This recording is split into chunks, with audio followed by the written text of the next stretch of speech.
Friends and family, how are you all doing today? All right, guys, I'm approximately 23 days post-op from my permanent implant of my spinal cord stimulator. And today, guys, is one of those days where the elements are getting the best of me. It's been pretty cool here. It's been raining for the past 2 days. So I'm pretty sure you guys can imagine how old Arthur is treating me right now. Again, it's not excruciating or anything, but it's like a very aggravating 3. Okay. Another thing, I noticed that when I'm entering and exiting my vehicle, I am experiencing some discomfort, internally. I had my wife to take a look at me, and she's not seeing any signs of infection. She's not seeing any bruising or puffiness or any other things that would indicate that I am having some sort of internal infection or anything. I feel fine, but the only thing is I'm very sore, and there are some things that I do around the house that is very uncomfortable. For example, when I go and try to wash dishes, guys, we've been in quarantine since March here, so 4 people in one house, kids that are growing and constantly eating. We already have burnt out the dishwasher from the repeated use of it, but we're finding ourselves having to wash dishes by hand. And with that being said, guys, I'm unable to complete the entire task of washing dishes. Like, let's say, the farthest I can make it from plates, saucers, bowls, cups, utensils, and pots. I wash mine like plates and saucers, bowls, cups, utensils, pots. I can't make it past the cups. I have to stop and go and take a break. By that point, my wife stepped in and did the rest, and I found myself rinsing, drying, and or putting up. I noticed that when I'm washing clothes, when I'm reaching into my washer to retrieve clothes, I feel some discomfort around that scar site. I sit down in the chair to load and unload the dishwasher in half the basket. I'm sorry, not dishwasher. I really wish we had a working dishwasher right now. But as I was saying, I have to sit in the chair to load and unload our dryer, our clothing dryer. That alone is very uncomfortable as well, might I say, with all the constant reaching. And with me constantly reaching, speaking of which, all this constant repetitive arm motion is causing me to be sore. I probably would likely have to come back and get a little side time today to where I can lay down and kind of rest up a bit. I'm trying to avoid that, but I know that inevitable is going to happen. I've already taken 800 milligram ibuprofen. I am strongly considering taking a leave on top of that, because this pain that I feel, it's joint pain, both sites. That is the original injury site where I had my laminectomy, as well as the new laminectomy site where my paddle leads were installed. I'm feeling pain from those joint areas. I'm feeling the pain from the scarring at that second laminectomy site. The muscles that are intertwined with that, I'm feeling soreness in there.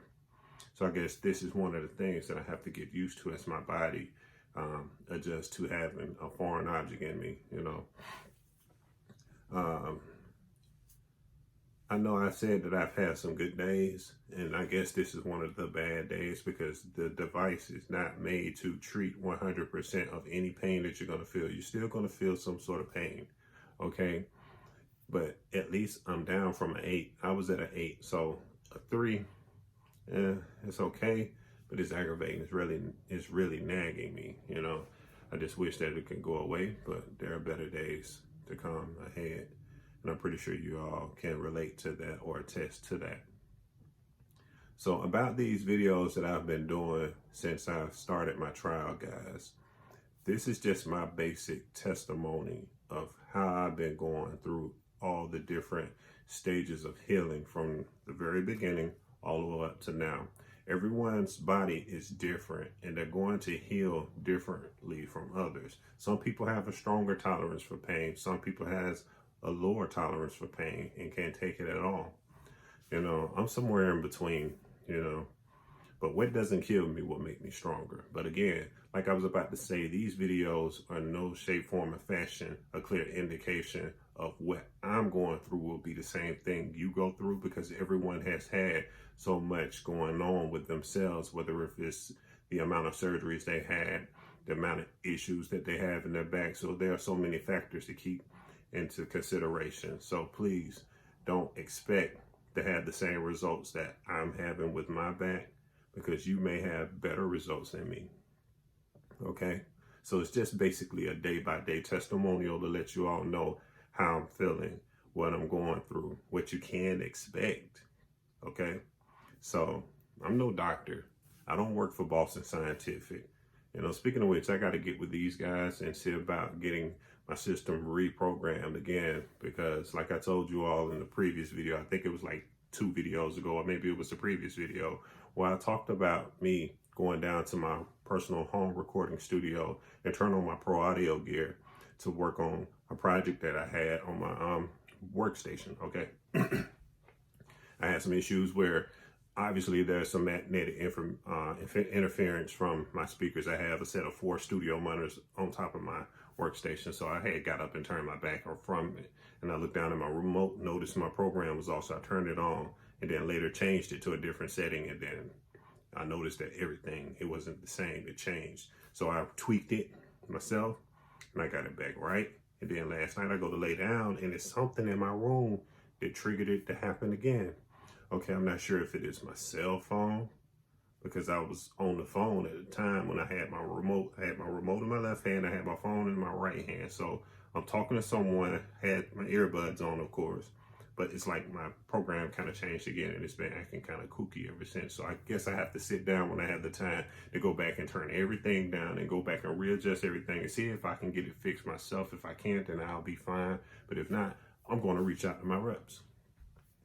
Plain and simple, you know.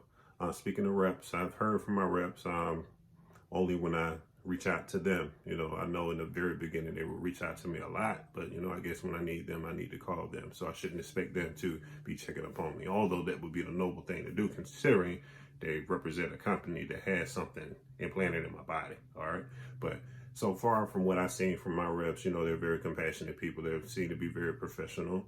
They're very knowledgeable of what they're doing. And as far as like the priority of rectifying issues, I guess they have to take everything one step at a time and figure out the best approach to move forward.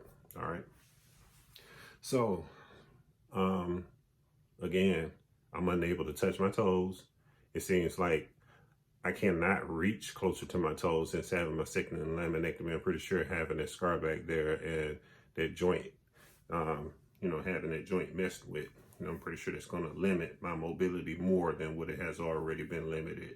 So I can already feel everything kicking in. Some days I have some good days and some days I don't have some bad days. So that's what it is, guys. And I'm in my daughter's room right now. You know, I'm pretty sure you guys looking at the scribbling on the wall, purple paint, etc. You know, this is about the most quietest spot in my house that I can get to without disturbing my wife, who's downstairs working from home, without disturbing my 2 kids who are downstairs working remotely on their Chromebooks. So I'm going to try to get out today and earn some income, because you know these bills are coming in and I gotta live. Okay, so I'm not gonna do too much to overdo it. You know, I'm gonna stay away from those deliveries where I feel like the products are gonna be a little bit much for me and cause me to hurt more, and just only deal with the light stuff and see how much I can do and how much I can make. Because you know, bills are not gonna stop because you go through something in life, because that's just how life is. All right. So with that being said, I'm going to go ahead and end this video on that note. Hopefully I have said some things that would turn on some lights to let you all know, you know, what to expect. You know, just giving out little bits and pieces of inklets of information as I go along. All right. So in the meantime, guys, look, make sure you stay blessed. Please stay safe, and I'll catch you on the flip side. All right. Peace.